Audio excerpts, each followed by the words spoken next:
I'm now heading north to an area where plantsmen made perhaps the biggest impact on the country's gardens, the Italian lakes, which lie up on the country's mountainous border with Switzerland and France.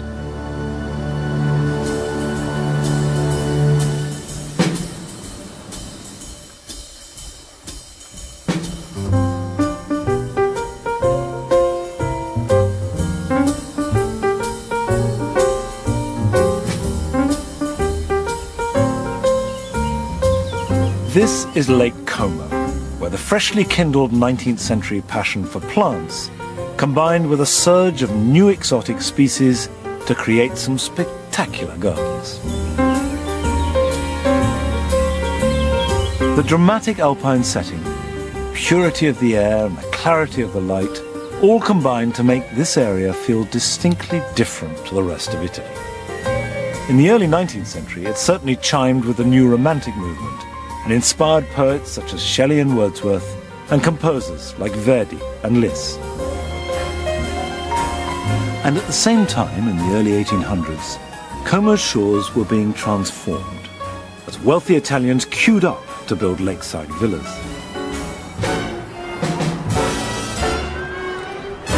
I'm taking a boat trip along Lake Como with Judith Wade. Hello. Judith founded the Grandi Giardini Italiani, which has helped and coordinated scores of Italy's finest historic gardens to open to the public.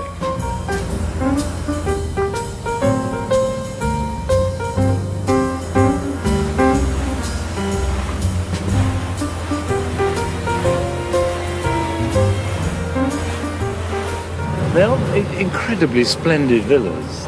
Very ornate. All the gardens, of course, are waterfront and have been designed so that you can appreciate them from the waterfront rather than from the back of the city. There are dozens of very impressive villas, aren't they? Just one after the other, all the way around. I think they're more than 100. Really? Really?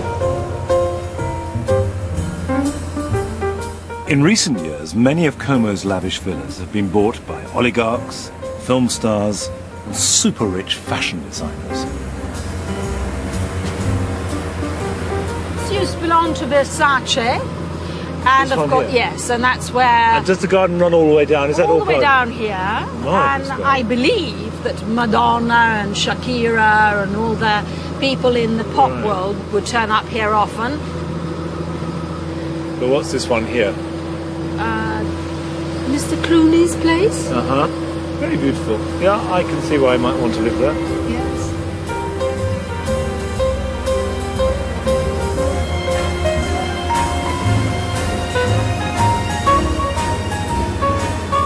This is Mr. Branson's home.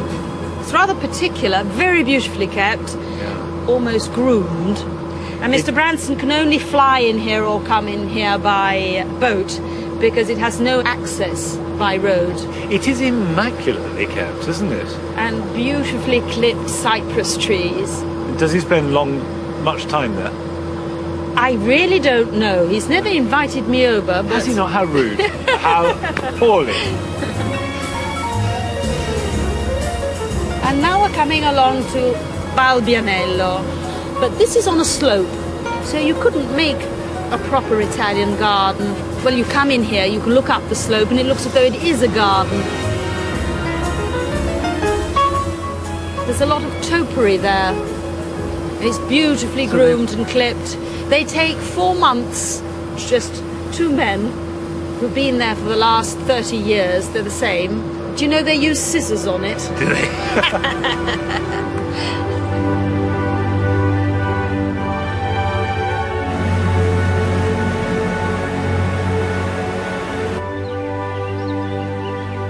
In the early 19th century, when many of these villas and their gardens were made, there was a burgeoning of colonial expansion and trade, which in turn created and fueled a craze for exotic new plants, both from the East and the Americas. The climate of the lakes, with its high rainfall, hot summers and surprisingly mild winters, was perfect for the new arrivals.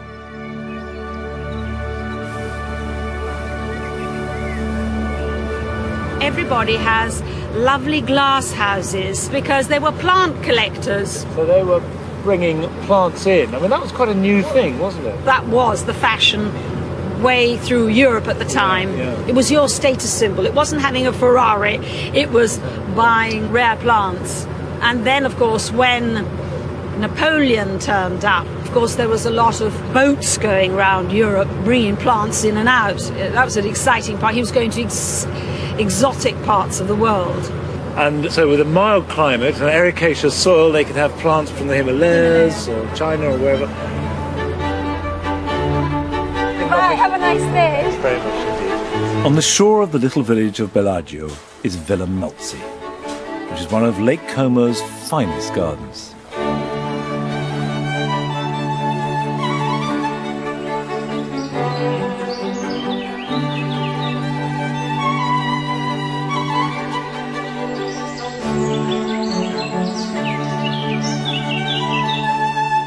At the turn of the 19th century, this garden started a bitter horticultural rivalry between two of Italy's most prominent men. Melzi was the home of Francesco Melzi d'Eril, a Milanese aristocrat whom Napoleon appointed vice president of Italy after the French invasion. In 1808, he began to make his garden in the new English landscape style, and from the first it was open to views of the lake and the mountains beyond. However, like all natural-looking gardens, this involved huge work to make and needs intensive maintenance to keep looking natural. When you first walk around the garden, it seems to just sort of be rather soft and like a country park. But actually, when you analyse it, the design has got really particular and strong elements. For a start, you've got this steep slope tied together by the immaculate grass and these sculpted, rather abstract forms, both of the shape of the land and also the shrubs, and then there's trees growing up, which give it some verticals. And then you have this path, this great long path, just running the whole length of the garden, and the series of the plane trees open to the lake. And it's a vast plain, this great horizontal expanse, which sets it all into balance. And I don't think that first part, the soft, abstract, sculptural bit, would work nearly so well without the severity of the lake.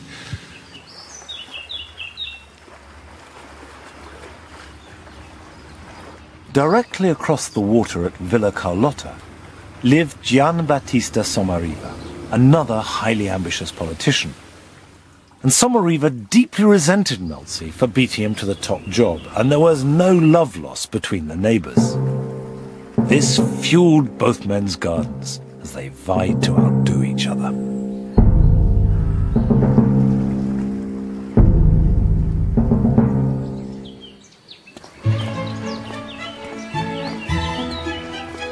Melzi appointed a botanist and started filling his garden with the latest plants from around the world.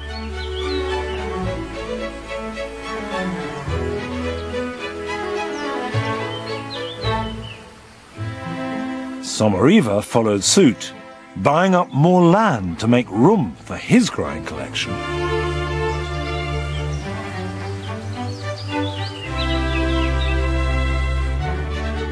Melzi fired a salvo of Rhododendron indicum, imported from Japan. Not to be outdone, Sommariva responded by planting hundreds of them.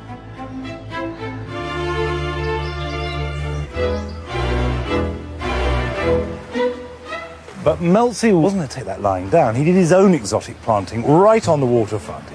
And Sommariva could see that across the water. It was like a horticultural bullet fired straight at him.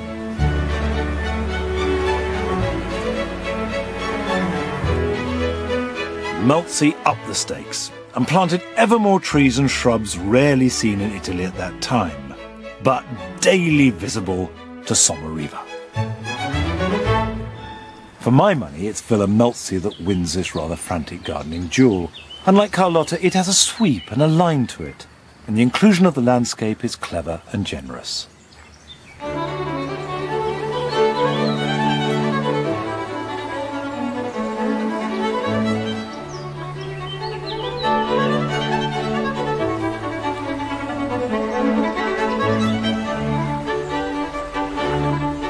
But nevertheless, I can't help but notice that Melzi cited his greatest treasures where they will be admired by the maximum number of people. The garden here is planted with wonderful specimen trees, like cedar of Lebanon, and there's alcovas and all sorts of trees from all over the world. But none of them are the same as the trees on the wooded slopes. None of them are natives. And actually, if you look along the lake, you have this fine seam of exotic planting, like a strip of gold showing off people's wealth.